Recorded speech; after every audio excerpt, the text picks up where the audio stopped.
So we're starting to get our stories.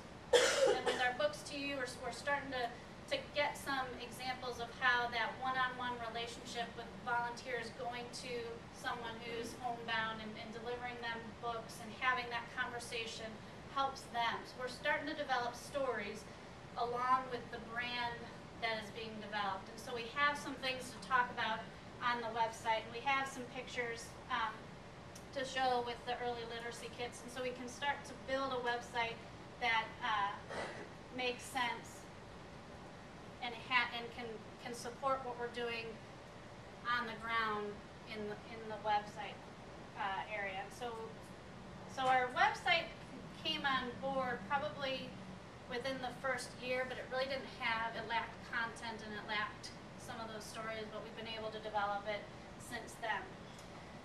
So we have the stuff now. We have the website, but one of the things that we lacked in the website, early on we had PayPal. We had the e-commerce link through PayPal, which was a great first step and a very simple way to get started, because if you're doing events that you're selling tickets, you've got to have the ability to sell online. And we found that out very quickly, because when we first went online with our trivia night, I'm going to say 70% of our sales came through the website, and our numbers just jumped. But this year, what we're actually going into, and we don't have it to be able to show you because we can't buy it until July because that's our fiscal year and we'll have money then, is the online fundraising tool for our board members. And so I have a new board who's relatively new in the fundraising world. And for those of you who work with board members and getting them to understand their role and getting them to feel comfortable in the skill sets that they have to be able to ask their friends and family or co-workers to support the organization that they're on the board is hard. Because if you're not used to doing it, it's scary. One, because you don't like to be told no, and two, you're not quite sure that you want your friends to feel like you're just asking them for money because you're on the board. And so how do you help them get past that fear, and how do you help them really understand that it's okay, you're just telling the story. They'll make the choice if they want to give or not. And if they don't give, it doesn't mean you're not friends with them anymore. It just means you need to do a better job telling the story. No. But we wanted to give kind of an easy way, and kind of we know that if we can get them to they think that I'm just going to get a couple of big gifts and then I'll hit my goal.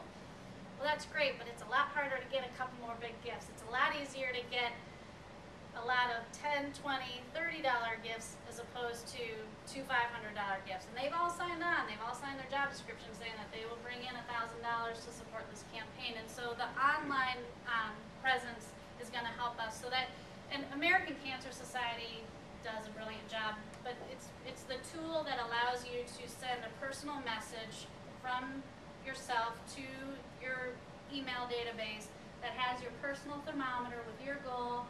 Help me, buy 100 early literacy kits to give to parents of newborns at the hospital this year. $25 will buy a kit if you can support that. And so we've evolved kind of within our own e-commerce and online presence, and we'll continue to evolve within that. We have the sales, and we have the opportunity to purchase tickets and to make online gifts.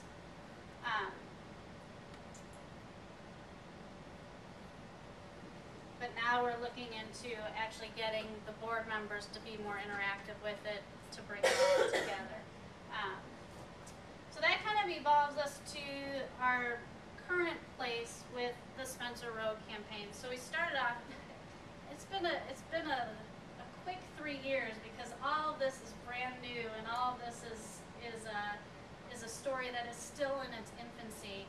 And now we're in the middle of a capital campaign to help support the new Spencer Road Library. But we wanted to make sure the message that we had was consistent. I don't know why it has this background. It must be a different browser that's showing it. But so even though it looks like it's our site, it's actually off of our site. This is now on the e-commerce management site. So we wanted to make sure that it still looks like it, but it's actually, you're no longer on the foundation site. So we got to the point of wanting to do the capital campaign in support of it, and the best thing that we've done in telling our story, it's almost the simplest thing, and I've been in nonprofit world now for 16 years, and the one consistent thing that I know exists in the nonprofit world is we don't tell our stories well enough. We don't get out there enough and remind people of all the great things we do, because we think that everyone has the same passion and knowledge that we have, so they should know all the great things, and we almost get annoyed with people when they don't know, and we have to, tell them these things like, they should know that, because I know that, but we don't tell our story enough. And one of the things that we did with our Rediscover campaign is we started monthly luncheons. And I'll tell you the idea going into it, and then I'll tell you reality and what it's doing. So, like many nonprofits, we like to borrow ideas and take advantage of knowledge that already seems to work, and if we don't have to pay for it, that's the best way.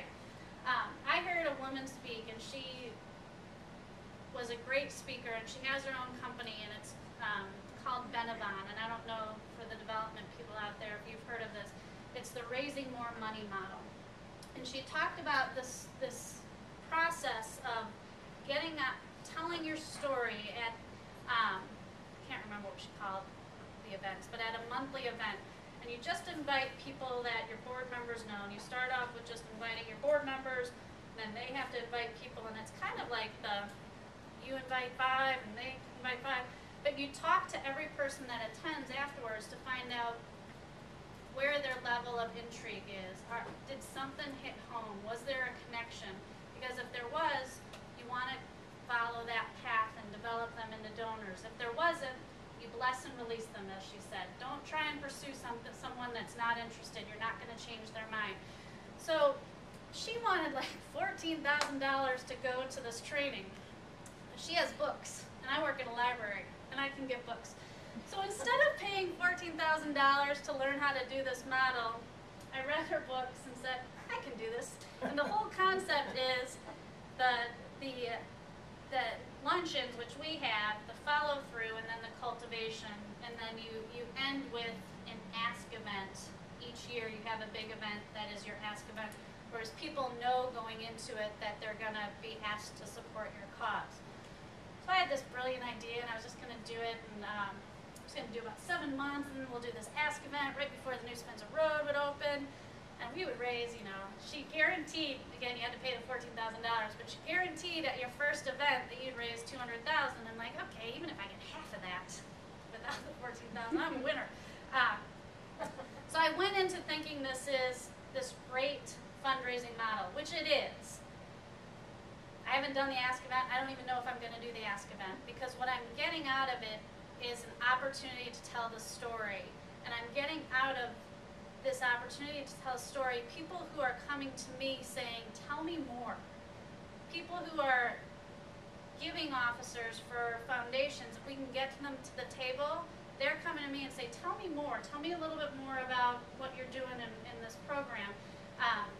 And so if I could recommend anything to this group, the telling your story part in a consistent method, like these monthly programs that you guys have, is the best way for you to get an audience that is as excited about you within your program, and bring them to your business. And part of it is a tour. And so every month we have a luncheon called Rediscover Your Library. And we send out invitations to the people who have come in the past, and we ask them to forward it on to people that they know. Because an invitation from Kristen Williams means nothing. But an invitation from Denise Liebel, if you're her friend, means a lot more, because there's credibility, and she's saying, this is worth your time. It's an hour, you get free lunch, it's worth your time. It's going to mean a lot more.